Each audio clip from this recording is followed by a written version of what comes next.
Bien, ¿qué tal? Buenas tardes, ¿cómo les va? Pido disculpas por la tardanza en este video que subo, pero bueno, tuve inconvenientes técnicos. Bien, esta va a ser nuestra clase en la que retomamos prácticamente uno de los temas que dejamos, que tiene que ver con las reformas que se habían dado en lo que es la educación argentina, ¿sí?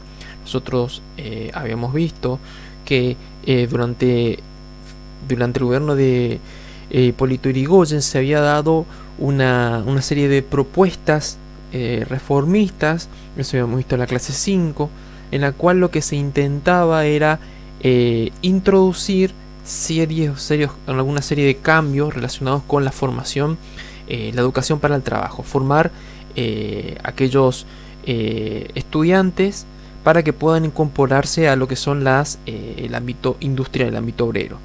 Ustedes recordarán que este es uno de los anhelos grandes que tiene el propósito inicial que tiene la empresa del Estado moderno. Recordarán que hacia este periodo se anhelaba lograr que los inmigrantes que llegaban de Europa pudieran involucrarse en estas áreas de desarrollo industrial. El inconveniente que después nosotros fuimos dando cuenta es que muchos de ellos, más que involucrarse en las áreas urbanas, se adentraron en las zonas rurales donde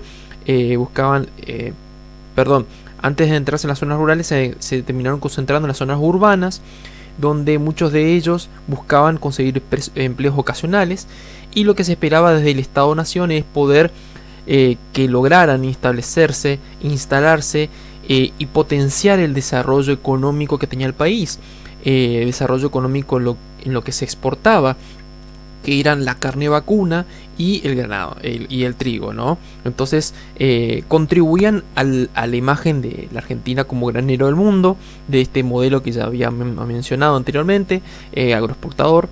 Y claramente esta ley 1420 de la que hemos charlado, hemos hablado, este debate, este congreso en el cual todas las controversias que desataba en ese entonces, tal vez hubieron más controversias en relación a la religión que otros pormenores que estuvimos discutiendo en los foros, se ha producido en relación a justamente el propósito que tiene el Estado con la educación. ¿Qué propósito tiene de quitarle incluso la potestad que tenía anteriormente la Iglesia y adquirirla como propia, con el fin de poder formar estos ciudadanos argentinos, ¿no? Formar un ser argentino, una persona que fuera fiel al Estado, una persona que pudiera ser obediente y respetuosa de las leyes, pero que tuviera conocimientos culturales. Y ahí también habíamos hablado qué tradiciones son las que seleccionan, qué tradiciones son las que se eligen para que formen parte de este ser argentino. Todo en un conjunto de saberes que se consideraba los más aptos o apropiados.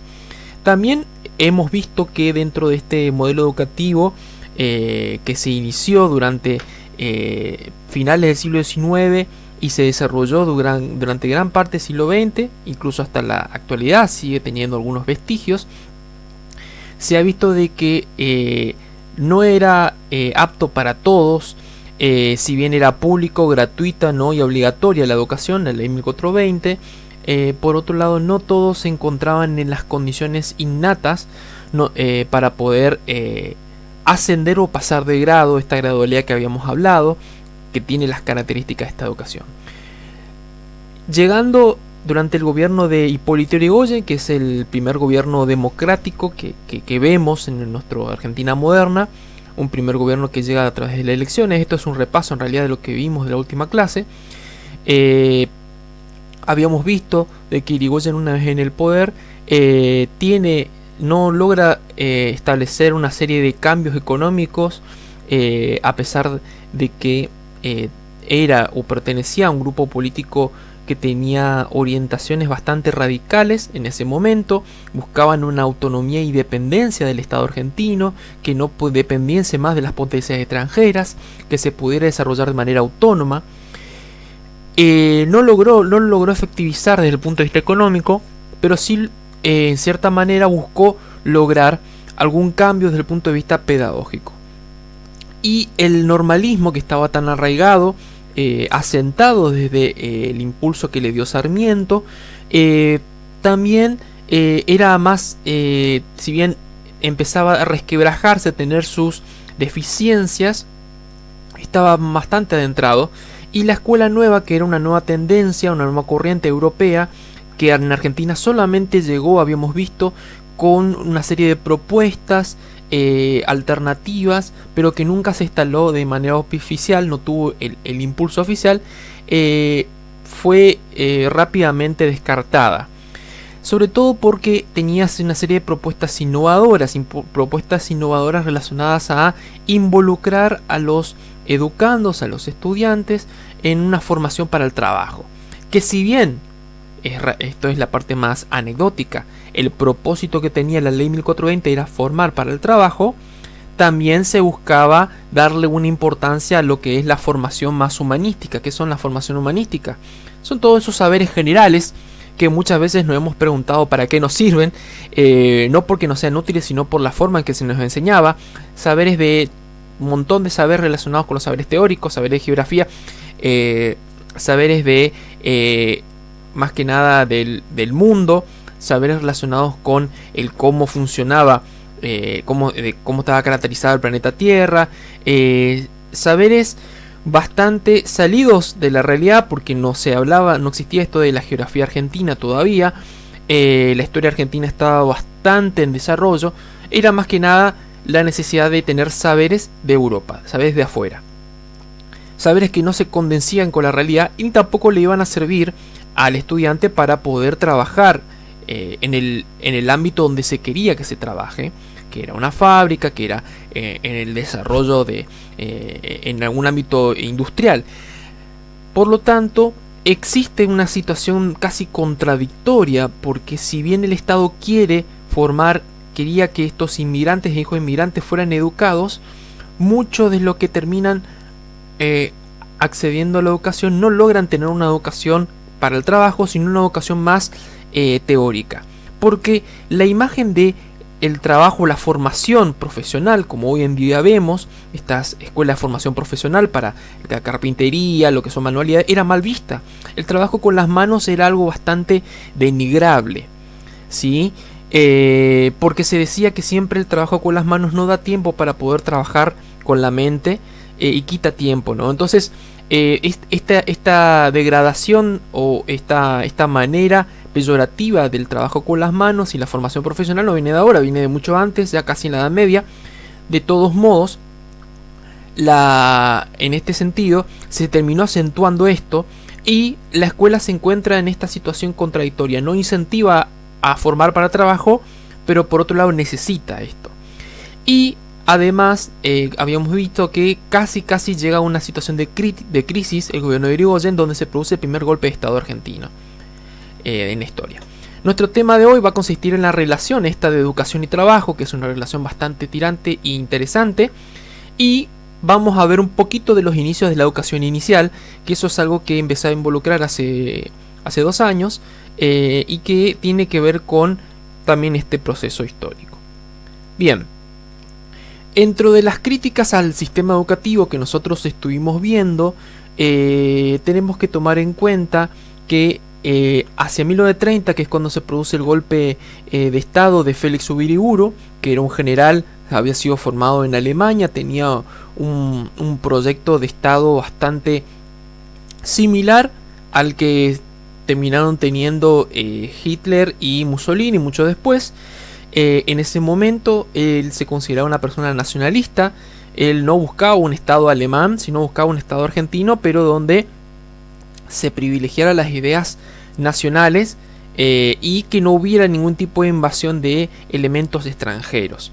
La llegada de los inmigrantes era un poco perturbadora en ese momento. Ustedes recuerden que llegan con los inmigrantes muchas de sus ideologías y pensamientos y partidos y corrientes políticas. Entonces esta idea del gobierno de Uriburu era dar todo el sistema político, darlo vuelta, se llama transformarlo en corporaciones, y en cierta manera lo que se buscaba era un cambio de 180 grados, un cambio importante en ese momento. claramente que el apoyo que tuvo Félix Uriburu no vino solamente de aquellos nacionalistas que había pocos, sino también de algunos conservadores opositores a Irigoyen, que querían un cambio pero no querían el proyecto de Uriburu. Entonces lo apoyan en el golpe de estado militar, porque fue militar el golpe cívico-militar, pero por otro lado después le quitan el apoyo y Félix Uriburu abandona el poder. En ese interín, habíamos hablado, ocurre una crisis económica y política importante, la crisis del 29, que es una de las crisis, la primera crisis bursátil moderna que se tiene conocimiento, que llegó a impactar en todo el mundo, una Europa que se estaba recuperando de la Primera Guerra Mundial, una América que en teoría funcionaba para sustentar económicamente a Europa, porque le vendía y le daba las materias primas necesarias, pero por otro lado una crisis que termina afectando a todos, ¿sí? Y por otro lado, políticamente, el gobierno de Irigoyen había empezado a desgajarse, estaba un poco oxidado porque muchas de las decisiones el mismo presidente se había dado cuenta que no iba a poder tomarlas sin tener que negociar muchos de sus intereses con los opositores. Es más o menos lo que pasa hoy en política. Las decisiones que se toman en el Congreso muchas veces para aprobar necesitan negociarlas con otros sectores. Entonces se va creando toda una serie de divisiones internas dentro de la Unión Cívica Radical, entre él y la de su compañero de fórmula, quien también se alternan en el gobierno. Irigoyen gobernó durante 2 presidencias y el otro compañero del partido gobierna una presidencia. Y durante su gobierno es donde empiezan a producirse esta serie de características, no solamente la crisis económica, sino casi llegando a la década del 20, empieza a darse una mayor centralidad política en la cual por un lado, si se escuchan los reclamos de los distintos sectores, yo les había hablado de la Semana Trágica, de los distintos eventos que ocurren en la década del 20, también por otro lado existe desde un punto de vista, se sienten muchos sectores escuchados porque sienten que el Estado les da la posibilidad de que puedan ejercer sus reclamos. Entonces, así como empieza a ocurrir que el Estado interviene cuando hay reclamos obreros, también lo empiezan a hacer con los sectores docentes, ¿no? En este caso los maestros. Y en este sentido los reclamos son cada vez mayor, incluso hay reclamos que después vamos a ver más puntuales. Entonces, ante esta crisis en la que se produce un levantamiento general contra un gobierno que se consideraba que no avanzaba en ninguna de las deficiencias, este golpe de Estado se proponía entre los cambios una cuestión de autoridad y orden, que son las bases de todo gobierno de conservador. La centralización y obediencia a una persona y un orden centrado en esa persona. Que no existan disidencias ni opiniones distintas. La mayoría de los golpes militares tienen estas características. Este grupo que va a apoyar gran parte del golpe del 30, una de las encargadas de editar y compilar lo que es la historia de la educación, Adriana Puigros, los va a llamar como la tradición democrática realizada, porque muchos de los docentes que apoyan este golpe son democráticos, buscan la participación democrática, pero en ese momento se sienten como ofuscados, cansados de un gobierno el cual siente que no los escucha, y tienen una tendencia más radical. Pero sin embargo ellos tienen un carácter nacionalista, son personas que en ningún momento van a buscar traicionar al país, pensar de que tiene que estar bajo el dominio de otra potencia extranjera, y pensaban estos maestros que en general, la mayoría es educados y formados en esta escuela normal, ¿se acuerdan? Con una formación moral importante. Consideraban que la moral, ustedes recuerdan que habíamos trabajado en los foros sobre qué importancia tenía la formación moral, la educación moral y cívica en lo que era la ley 1420. Bueno, la formación moral es todo para lo que es la educación normalista, porque desde ahí se puede formar el tipo de ciudadano que se quiere, un ciudadano comprometido, respetuoso o no hacia el Estado. Entonces estos maestros eran, si bien van a apoyar el golpe de Estado contra un gobierno que era democrático, no dejan de ser nacionalistas, respetuosos del Estado y justamente buscan que esta educación moral siga estableciéndose. Y claramente reclaman mayor participación en los colegios, en las decisiones que se toman, un cogobierno. Se llama cogobierno cuando se busca ser partícipe de decisiones que solamente competen a sectores más específicos. Durante el gobierno de Irigoyen se había dado un proceso interesante que fue lo que se llama reforma universitaria, donde también estudiantes de universidades de Córdoba reclamaron poder ser partícipes de las decisiones que tomaban los sectores más importantes de la universidad. Por eso hoy en día existe lo que se llama el consejo, donde participan estudiantes. Entonces este reclamo también se traslada al nivel secundario, bueno, vamos que era primario, donde los mismos maestros reclaman esto. Durante el golpe de Félix Uriburu, el ministro que va a ser Teram, va a tener una tendencia muy particular. Por un lado, él se va a encontrar con los intentos de reforma que se intentó implementar durante el gobierno de Irigoyen, el impulso que había una escuela nueva, este día de proyectos, ¿se acuerdan? De poder que los estudiantes puedan desempeñarse y poder adquirir hábitos de lo que es la formación profesional. Y por otro lado, este conflicto con el normalismo, que era la educación que ya venía desarrollándose gracias a estas maestras que trajo Sarmiento, con una formación más espiritualista y humanista. Espiritualista se refiere a una formación religiosa. Ahora vamos a indagar bien cómo puede ser de que existiera esta formación religiosa dentro de una escuela que en teoría se formó durante la ley 1420. Se supone que se estableció que la educación es laica. ¿Se acuerdan que uno de los conflictos era ese? Bueno, gran parte de la esencia del normalismo tiene algo religioso y lo vamos a analizar más adelante. Y Teram también va a tener como una principal colaboradora Rosario Vera Peñalosa. La menciono porque va a ser muy importante para lo que es la historia de la educación inicial. Vera Peñalosa va a ser una de las discípulas más importantes de Sarah Eccleston. Sarah Eccleston va a ser la que va a venir a establecer e instalar el modelo del kindergarten o jardín de juegos, que se va a posteriormente desarrollar lo que es el jardín de infantes. Y Sarah Eccleston, dentro de su formación, dentro de la formación que va a establecer en el país, una de sus discípulas más destacadas va a ser Rosario Vera Peñalosa.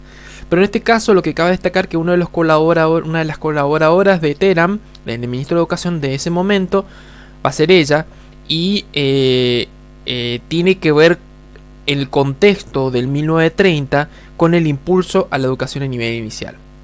Y sobre todo con el movimiento froebeliano. Froebel va a ser una de las corrientes pedagógicas principales sobre las que se va a basar la educación inicial en la Argentina, como también lo va a ser la educación normalista. Porque, recapitulando un poco, Sarmiento, cuando hace sus primeros acercamientos a este modelo educativo que estaba funcionando en Estados Unidos, en Filadelfia, Massachusetts, se acerca justamente a Mary Mann, quien es la mujer justamente de uno de los conocidos que él tenía en Estados Unidos, y quien le acerca a esta formación, a este círculo pedagógico froebeliano. Froebel lo vamos a indagar ahora en un ratito.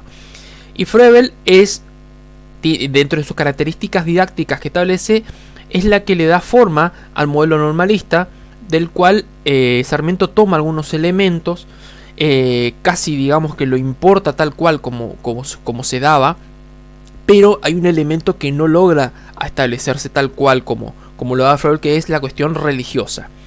Porque recordaron ustedes que dentro de la reforma de la ley 1420, la educación tenía que darse justamente sin importar la religión, ¿sí? Era una educación laica, se daba desde el Estado.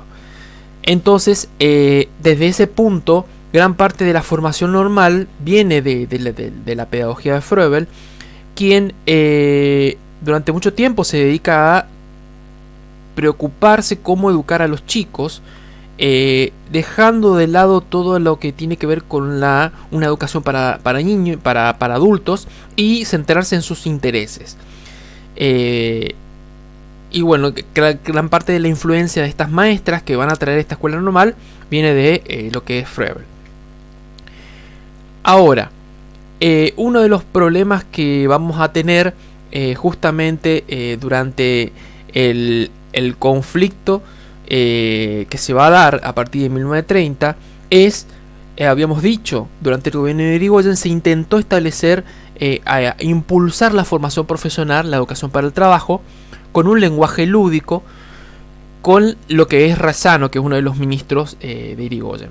Esta reforma también se sostenía tenía dentro de sus, aparte de encuadrarse dentro de lo que es la escuela nueva, tenía como principal representante a John Dewey, que era un norteamericano que proponía la necesidad de poder dar la enseñanza no a partir de contenidos que no tenían nada que ver con la vida cotidiana, de volcar información a los chicos, sino que generar un ambiente de comodidad y confort en el cual la escuela fuera parte de la vida cotidiana, ¿sí? Con un lenguaje lúdico, no tener que utilizar un lenguaje muy estructurado, sino un lenguaje accesible, y educar para el trabajo. Eso es lo que se buscaba, ¿no?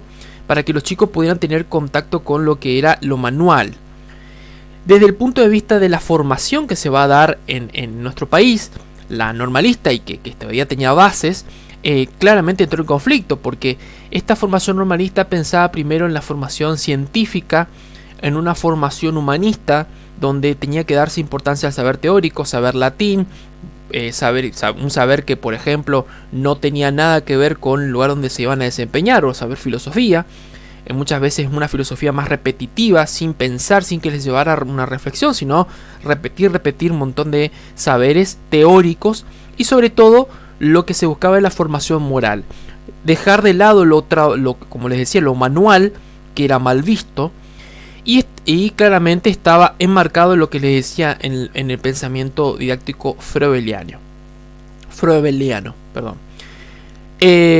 Entonces, estas propuestas de Razzano, que lo hemos visto en la clase anterior, no llegan a buen puerto porque solamente algunos pedagogos lo adoptan. La mayoría, la misma sociedad, consideraba que formar para el trabajo no se correspondía, ya que se creía que los que debían asistir al colegio les serviría para poder ascender socialmente. ¿Y de qué serviría poder trabajar o tener conocimiento en trabajo manual? Se buscaba que terminaran desempeñándose en ámbitos mucho más importantes, poder tener una carrera, una profesión más reconocida.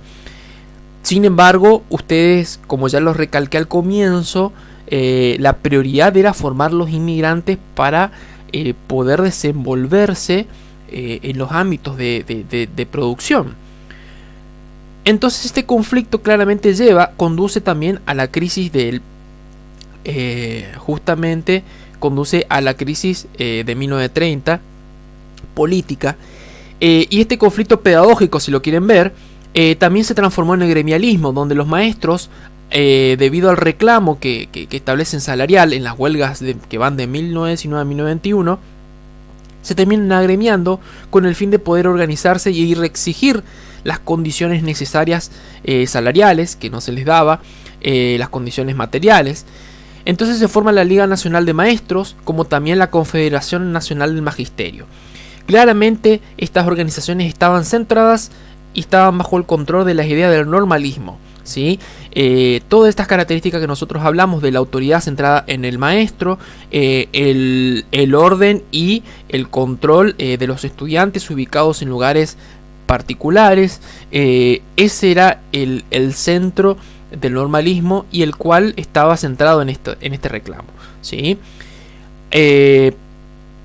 Va a tener su revista que hasta casi comenzado el siglo XX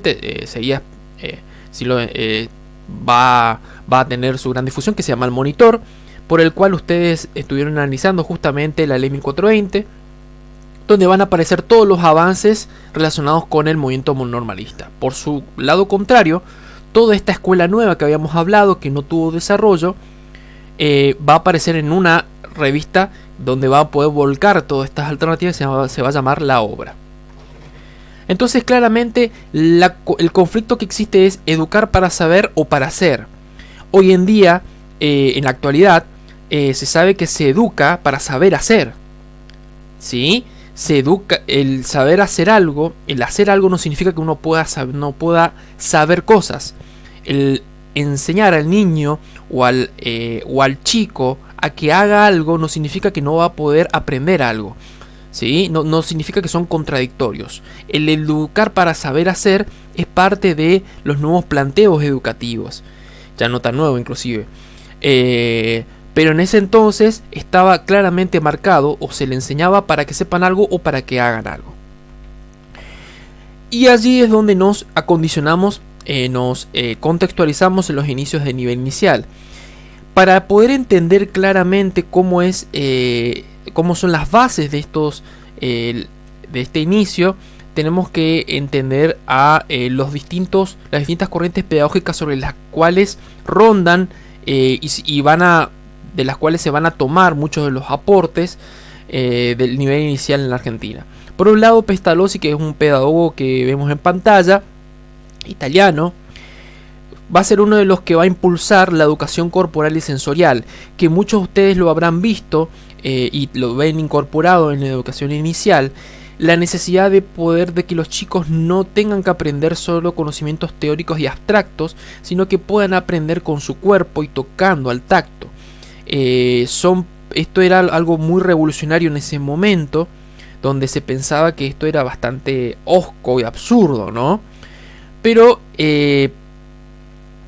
claramente, como hablábamos en el caso de Froebel, que va a ser el alemán que va a influenciar gran parte de lo que va a ser la educación normalista, Froebel, por ejemplo, tiene algo muy interesante. Él cuando nació no tenía la posibilidad de tomar contacto con muchas personas, él se educó solo, y en ese contacto en soledad él encuentra la posibilidad de desarrollar y aprender en contacto con la naturaleza, y ese es en este contacto con la naturaleza en el que él considera que el aprendizaje del niño se tiene que dar justamente a través de este proceso, y por eso utiliza el término de kindergarten, que es jardín garden con niños, kinder, ¿no?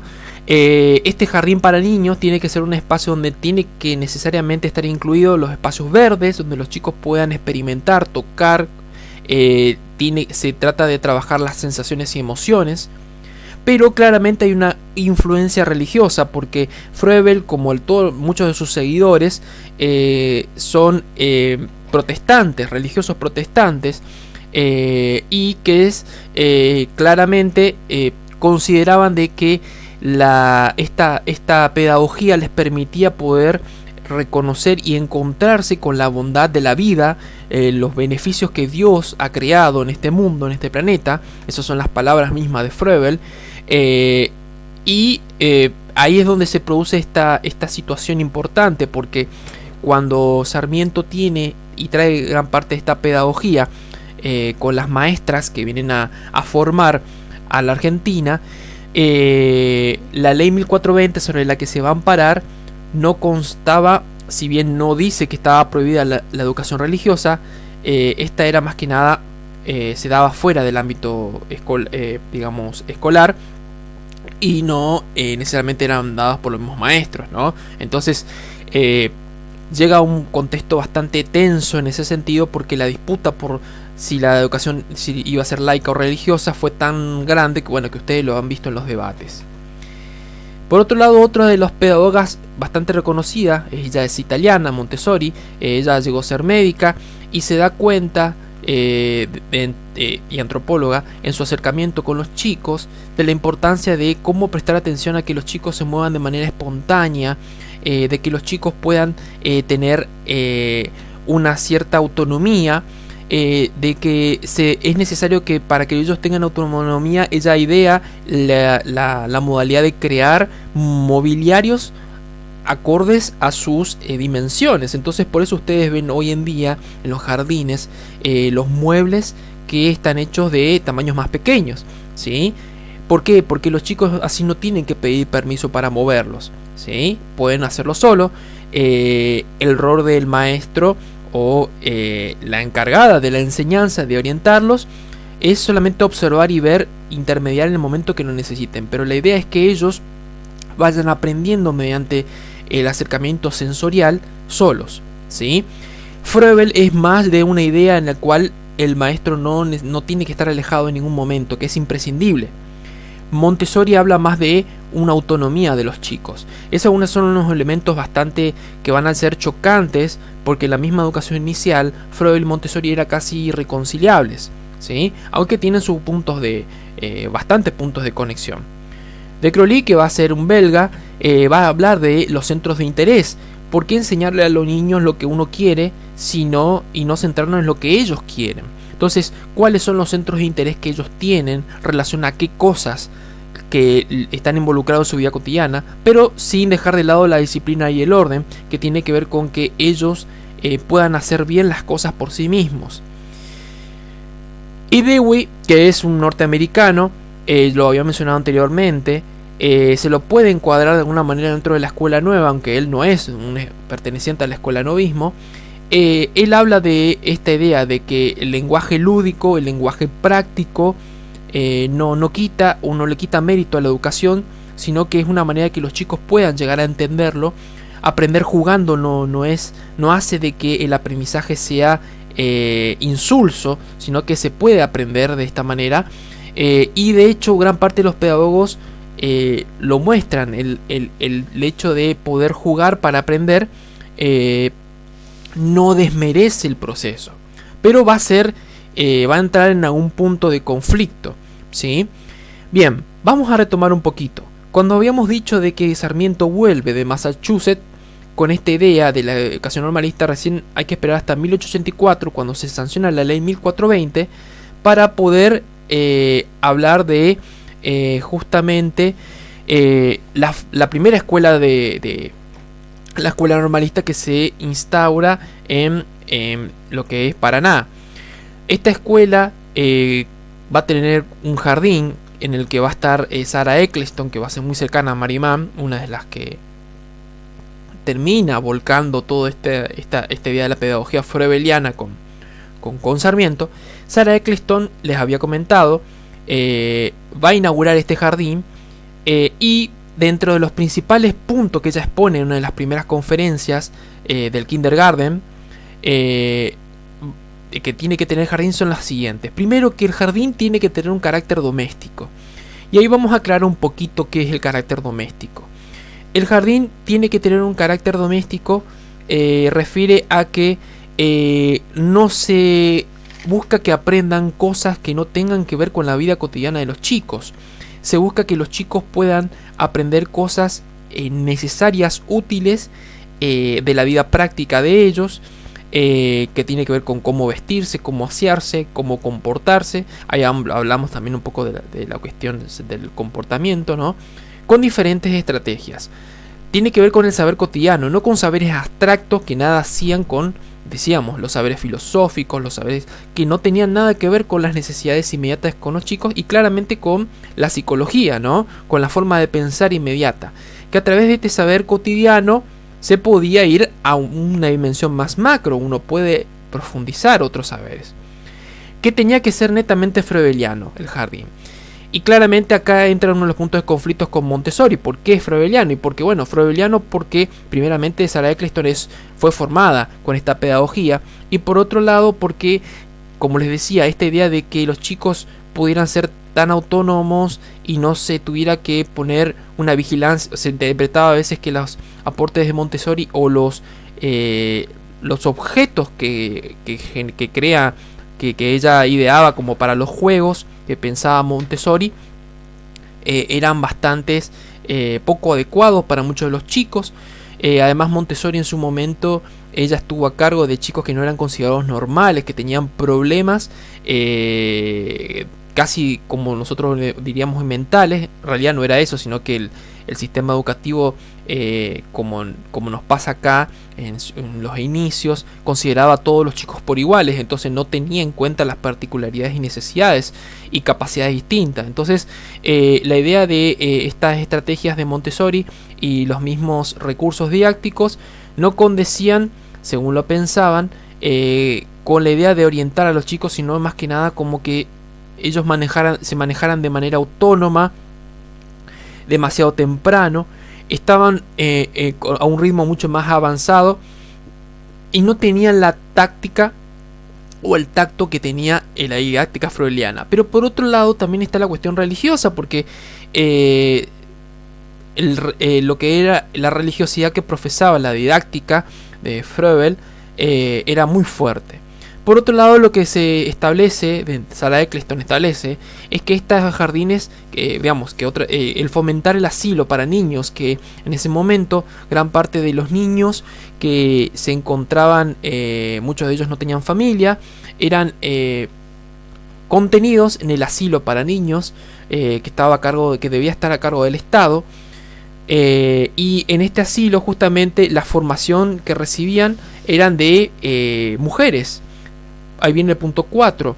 Este asilo en el cual el Estado estaba, considerando, digamos, donde contenía a los chicos y que Sarmiento incluso los visita, a cargo de mujeres que él consideraba que eran las mejores y más preparadas. Aparte era mucho más barato pagarles, eso les habla un poco de la mentalidad del momento, y que la educación maternal era la ideal, aunque él también habla, Sarmiento, de que no podía ser cualquiera la que los eduque. Por eso trae maestras de Estados Unidos, porque si les enseñaban mujeres que no tenían una formación previa y no sabían cómo, no tenían un conocimiento previo, es decir, por ejemplo, en ese momento aún seguían estando las sirvientas y esclavas, incluso existían, hasta hoy en día existe, pero bueno, en ese momento las esclavas que trabajaban para las familias más pudientes se encargaban de educar a los niños. Entonces, que ese tipo de personas no eran las aptas para entrar en esta educación, para poder formar a los niños, ¿no?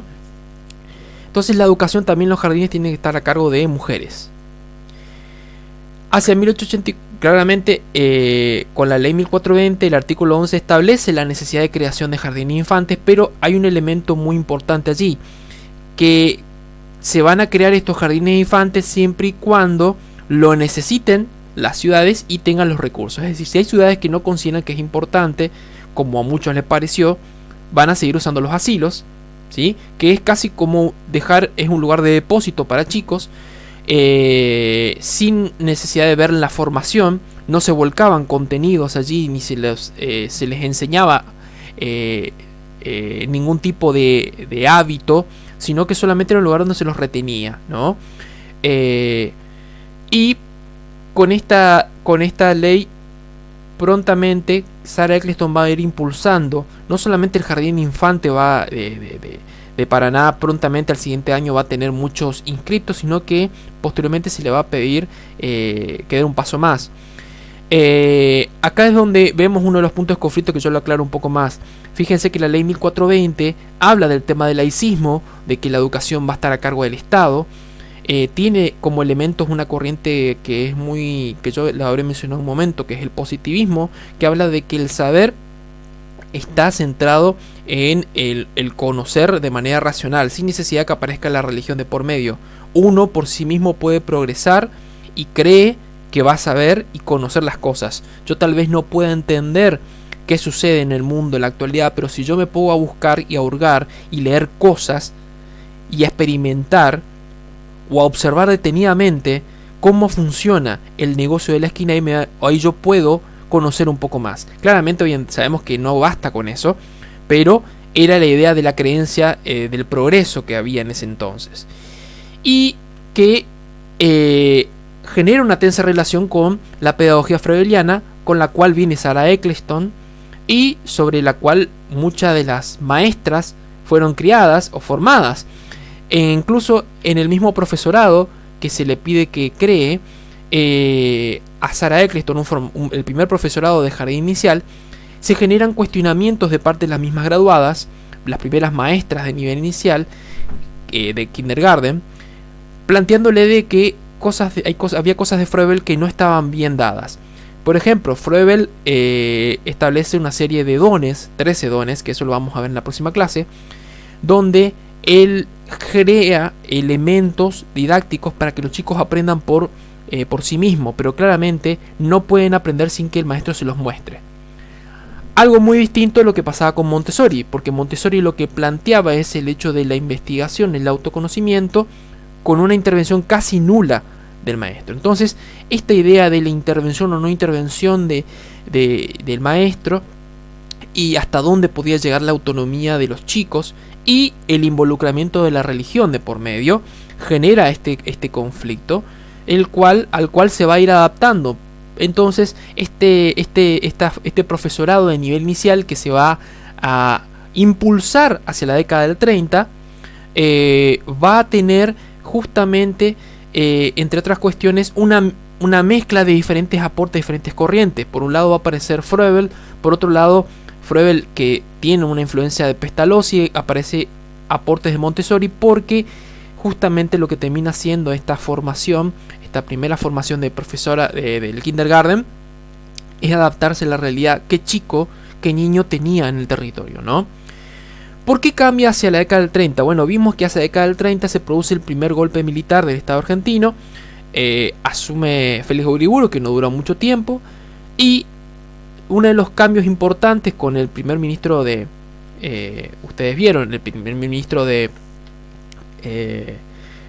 sector militar, digamos, Teram, es a su ayudante, que es Rosario Vera Peñalosa. Rosario Vera Peñalosa va a ser una de las primeras discípulas de Sarah Eccleston y va a impulsar de todos los modos posibles la formación del nivel inicial y ese profesorado, y ella misma en su formación va a dar bien, digamos, el impulso necesario para fomentar la necesidad de los jardines infantes, de desestimar la existencia de estos asilos o espacios donde se los depositaba a los niños, que inicialmente eran las casas de los niños expósitos, donde los chicos que se los abandonaba se los dejaba, y pensar en una institución, un espacio donde los chicos, ¿por qué no?, ir involucrándose en el conocimiento, en un conocer que no sea teórico, en un conocer más cercano a lo cotidiano, y que también generó claramente controversias.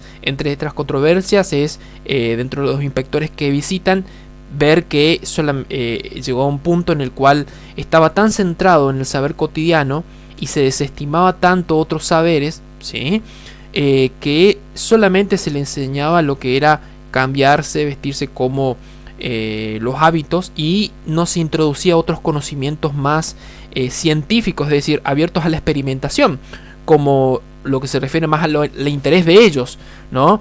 Era más dictado a lo que le interesa el docente que sepa, y no tanto a la libertad de conocimiento que podían tener o el interés que podían tener los chicos. Entonces es como que no se lograba concretar esta propuesta de autonomía que se buscaba desde el punto de vista froebeliano.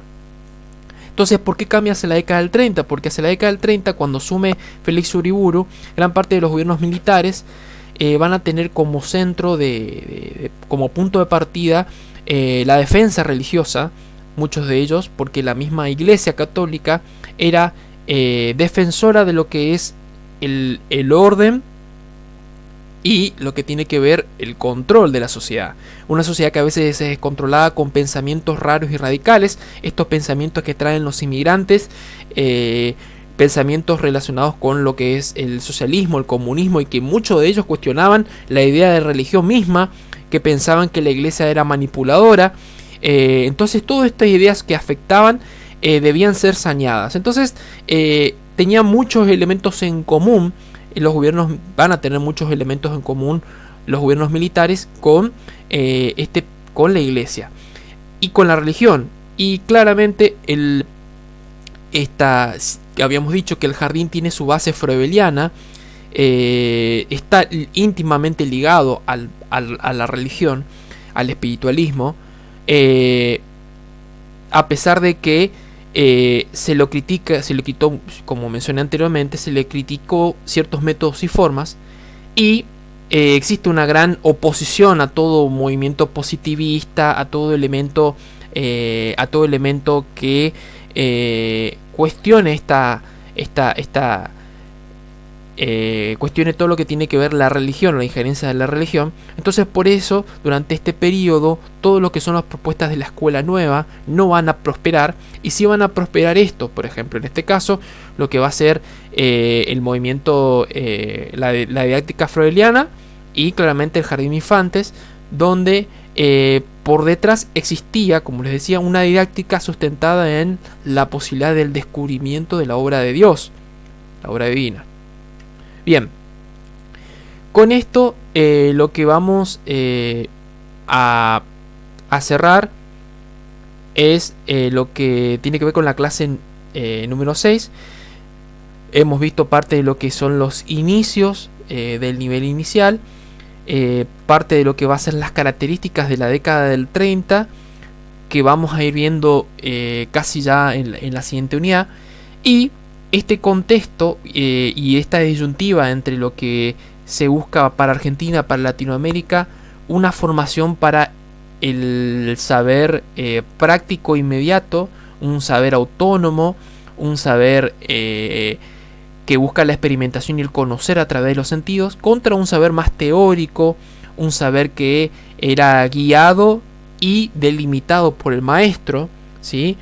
Es decir, por un lado un conocer propio y autoguiado por el interés del estudiante o del niño, y por otro lado un saber estrictamente marcado por el profesor o maestro. Van a ser uno de los elementos que van a ser una de las disyuntivas más importantes, que va a marcar no solamente lo que es el nivel inicial, lo que es la educación secundaria y primaria, sino que también va a marcar lo que va a ser la pedagogía en Latinoamérica.